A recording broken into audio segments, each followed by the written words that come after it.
posture. Coming up, a winner has been declared for Iowa's District 1 seat. International students give thanks for Thanksgiving. And dramatic antics lead into the battle for the Heroes Trophy. Sleigh bells ring. Are you listening? Because we are in a winter wonderland and I'm going to have the full forecast in weather. All that and more coming up right now on DITV.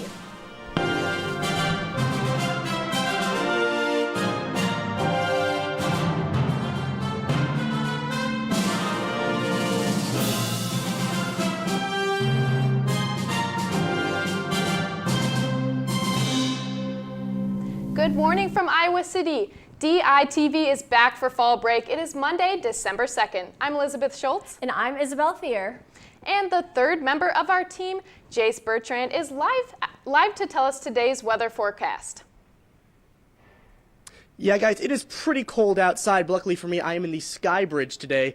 But if you look outside, you can see the snow coming down quite heavily. That's because it's 18 degrees outside, which means we are well below freezing. And earlier this morning, we were at 13 degrees. Now today we're going to see highs, if you want to call it that, of 30 degrees, and we're going to see lows of 20, but we're going to dip even lower than that going into the morning of tomorrow. And tomorrow we're going to see highs of 32, and the sun's going to peek out for just a few hours, lucky for us. Now I'm going to have the full forecast for the week ahead later, but for now, back to you guys in the studio. And for our top story, the tightly contested race for the Iowa U.S. House District 1 seat is called after a recount. Republican Marionette Miller Meeks led Democrat Christina Bohannon by less than 1,000 votes following the November 5th election. Bohannon requested a recount on November 14th. The AP called the race for Miller Meeks on November 27th following the recount.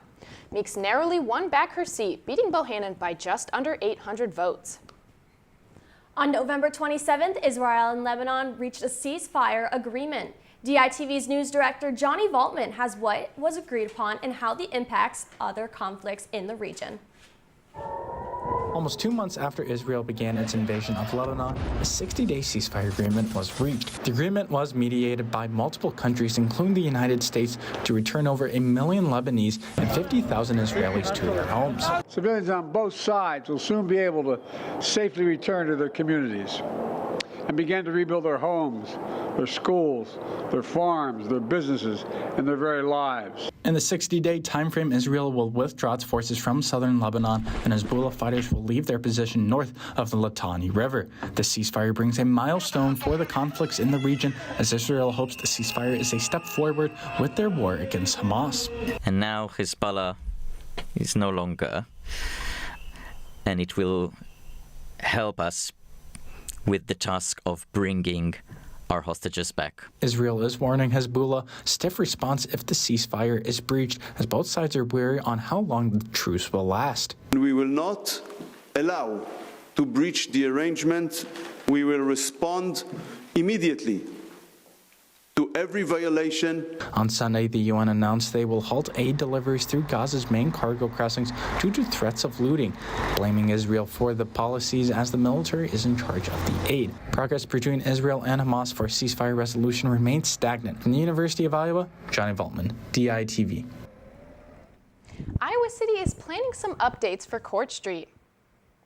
A $9.6 million reconstruction project is being proposed for the area. Reconstruction would take place between Muscatine Avenue and First Avenue. The project will include replacing the street and sidewalks, upgrades to the utility lines, new traffic signals, and moving utility lines underground. Reconstruction is expected to begin early 2025. The stigma around tattoos in the workplace has started to change. DITV's Marshawn Gunn is in the newsroom to tell us why that shift has occurred. People have been getting tattoos for years now. Even I have tattoos. But for a long time, tattoos in the workplace were looked down upon. While tattoos can be art that's meaningful to a person, employers used to be deterred from candidates with the ink. Career coach Nathan Sheep believes there's a reason for that stigma. employers, for better or worse, probably identified it with, a little bit of a sense of rebellion or lack of professionalism. But recently, that stigma around tattoos has started to change. Instead of tattoos being seen as bad, they're now starting to be seen as expressions of who that person is.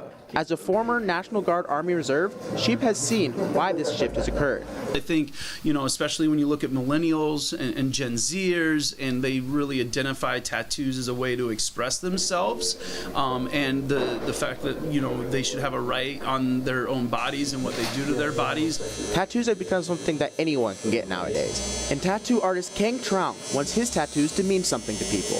I want to be able to help people get something that's more than just like a Pinterest tattoo, just a small whatever tattoo, because I want to feel a tattoo. Like, I still want to make sure that this art that you get is worth it, and like proud to have this on your skin forever. Have all sorts of interpretations, but all that really matters is what it means to the person who has it. Back to you guys in the studio. While many students went home to celebrate Thanksgiving on Thursday, others celebrated here on campus. DITV's Avery Aarons is live outside of the University Capitol Center with what international students did to ring in the holiday. Thanks, guys. The University of Iowa International Program had a traditional holiday meal during fall break that only gets popular every year.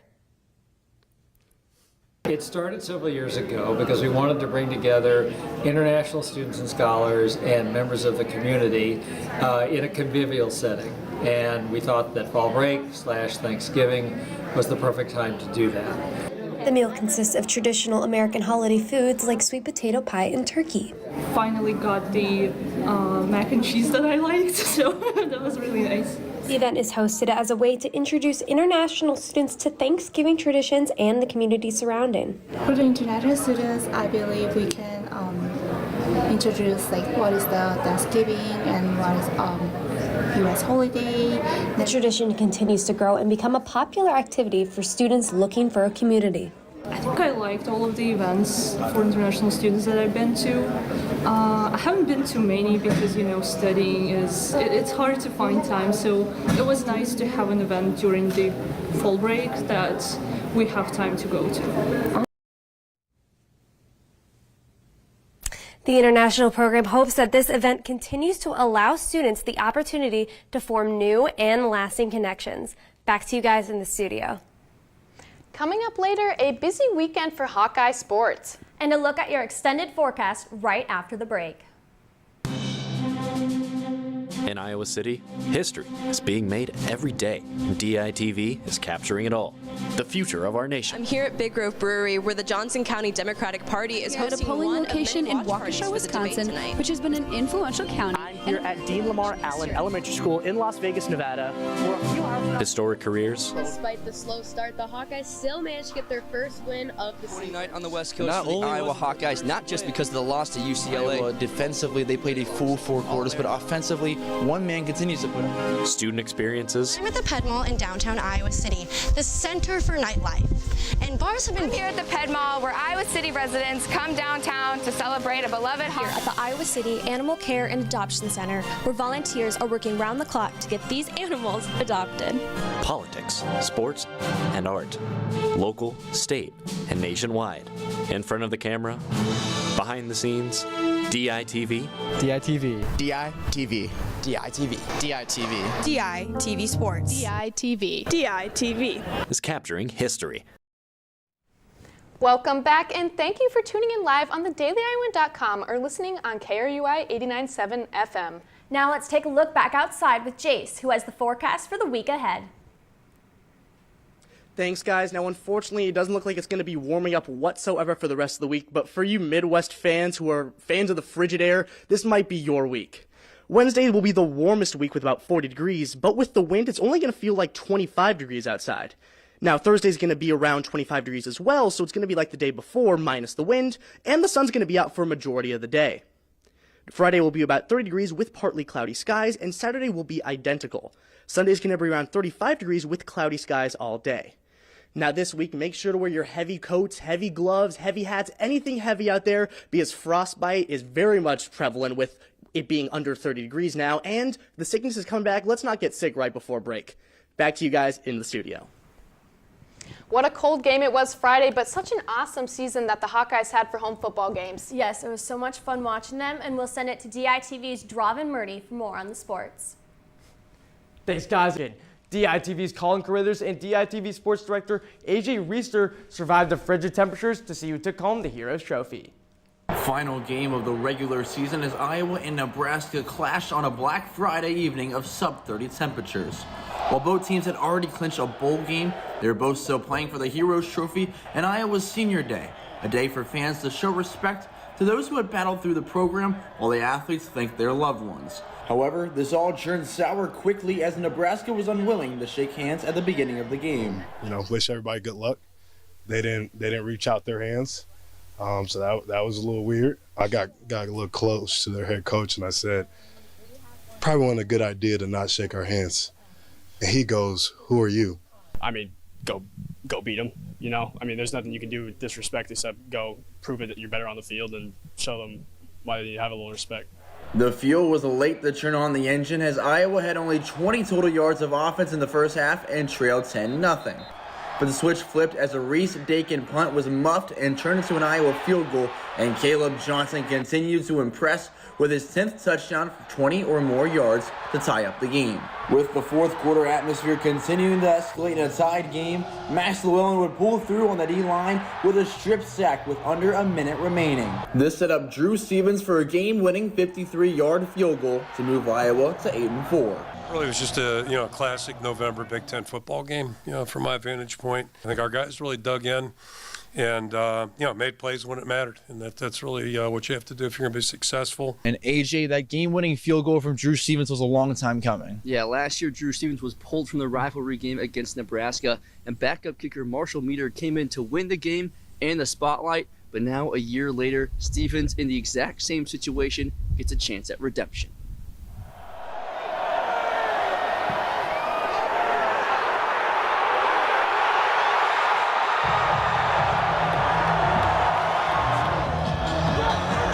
I was looking forward to this game. I can say that now, but I was looking forward to this game just because first of all, I don't like Nebraska. It sucks when somebody else is out there doing your job. I'm gonna be honest, that does suck, especially when you train all year round, doing it.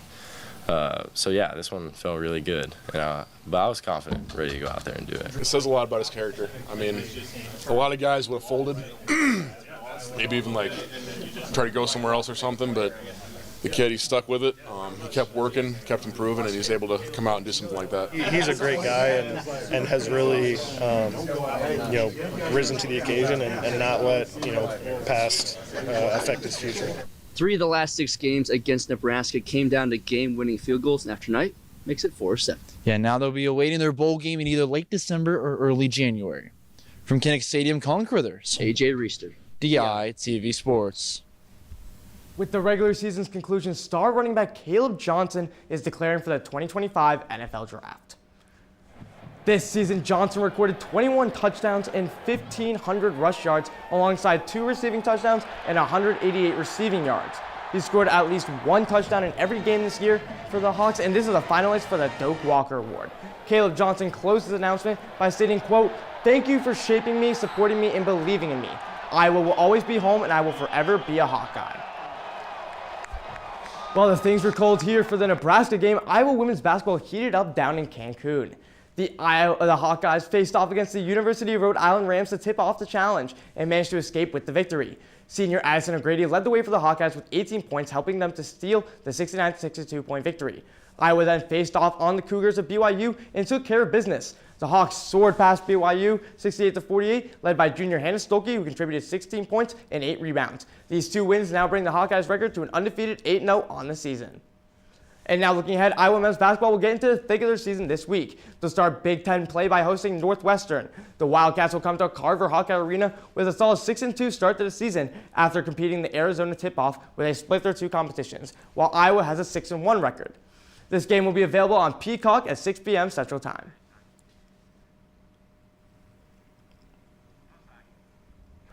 Let's go back to the desk now to wrap it up.